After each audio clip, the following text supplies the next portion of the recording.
ሰላም እንዲናችሁ የተወደዳችሁና የተከበራችሁ የዩቲዩብ ቻናላችን ቤተሰቦች በያላችሁበት አክብሮታዊ ሰላምታችን የድረሳችሁ መልእክታችን ነው። እስኪ ለሰዓቱ እንግዲህ ትላንት የተደረገ ጨዋታ ነበር አይደል? አርሰናል ከወልቭስ ያደረጉትን የጨዋታ መርሃ ግብር በተመለከተ የተወሰኑ ነጥቦችን እናነሳሳ። ሚኬል አርቴታ እስከ ጨዋታው መጠናቀቅ በኋላ ምን አሉ የሚሉትን ጉዳዮች ለመመልከት ያክል አጠር ያሉ ሀሳቦችን እያካፈልኳችሁ ቆይታዎችን እናድርግ። እናንተ አብራችሁን ቆይታ እንድታደርጉ ጋብዛችኋለሁ። ትላንትና እንግዲህ ከአርሰናል ከወልቭስ ያደረጉት የጨዋታ እንቅስቃሴ በእርግጥ ሚኬል አርቴታ አንዳንዴ አርቴታ በባህሪው ምንድነው ግትር ይባላል አይደል? ይሄ ግትርነት የሚያጠቃው ወይም ደግሞ በጨዋታ እንቅስቃሴዎች ላይ ያን ያክል እርካታ የማይሰማው አይነት አሰልጣኝ እንደሆነ ይታወቃል። ሚኬል አርቴታ በሰሞን ቀን የጨዋታ እንቅስቃሴዎች እያሳየ የሚገኘው ይሄ ነው።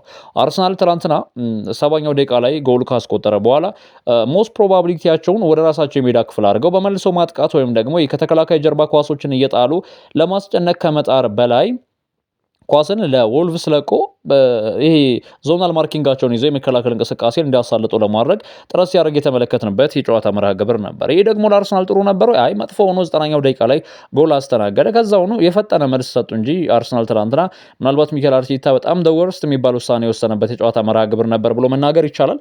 ነገር ግን አርሰናል ያው ትናንትና 2-1 በሆነ ውጤት አሸንፎ ወጥቷል። ጨዋታውን ከማሸነፉ በላይ እንግዲህ በጨዋታው ትኩረትም ሲሰጣቸው የነበሩ ጉዳዮች አርሰናልና ጉዳት ምንና ምን ናቸው የተባለ ነው የሚገኘው። ቤንያሚን ዋይት እንግዲህ ትናንትና ጉዳት አስተናግደዋል። ቤንያሚን ዋይት ጉዳት ያስተናገደበትን መንገድ በተመለከተ ሚኬል አርቴታ ከጨዋታው መጠናቀቅ በኋላ እንግዲህ ጥያቄ ቀርቦለት ነበረ። ምንም የማውቀው ነገር የለም፣ ሃምስትሪንግ ላይ ይሁን ወይም ሌላ ጉዳት የሚታወቅ ነገር የለም፣ ነገር ግን ምንም ምቾት እንዳልተሰማውም ተመልክቻለሁ። ለዚህም እንግዲህ መልካም ዜና እስክንሰማ ድረስ መጠበቅ ነው ያለብን። የተጫዋቹ ጉዳት እንግዲህ የቤንያሚን ዋይት ማለት ነው ሃምስትሪንግ እንደማይሆን ተስፋ አደርጋለሁ ሲል አስቴቱን አያይዞ የሰጠበት ጉዳይ አለ። ሱፐር ሚኬል ማርቲን አርቴታ አያይዘው ስለ ሳሊባም ተጠይቆ ነበርና ሳሊባን ያጫወት ነው ምንም ጥያቄ የለውም፣ ሪስክ ወስደን ነው አማራጮች ስላልነበረን ሌላ እንግዲህ ምናልባትም አማራጮችን መጠቀም አልቻልንም፣ ለዛ ነው ሳሊባን ወደ ሜዳ ያካትት ነው እንጂ ማች ፊትነሱ ልክ ሆኖ አይደለም የሚል አስቴቱን ሲሰጥ፣ ማርቲን ኪውን ለቲኤንቲ ስፖርት እንግዲህ ምን አለመሰላችሁ እድለኛው አርሰናል ተመልሷል፣ የሊጉ ባለ ክብር መሆን ከፈለክ እንዲህ አይነት ጨዋታዎች ማሸነፍ አለበት ሲል አስቴቱን ሰጥቷል። ትናንትና አርሰናል እንግዲህ እድለኛ ስለነበር ነው ጨዋታውን አሸንፎ የወጣው፣ ምክንያቱም ሁለት ጎሎች ስለተቆጠሩ ነው የሚል ሀሳብንም ማርቲን ኪዮን አያይዞ ሰጥቷል። በነገራችን ላይ አንዳንድ ጊዜ እኔ በተለይ በስፖርቱ ዓለም ላይ ያለፉ ሰዎች እንደዚህ አይነት ሀሳቦችን ሲሰጡ ያስገርሙኛል።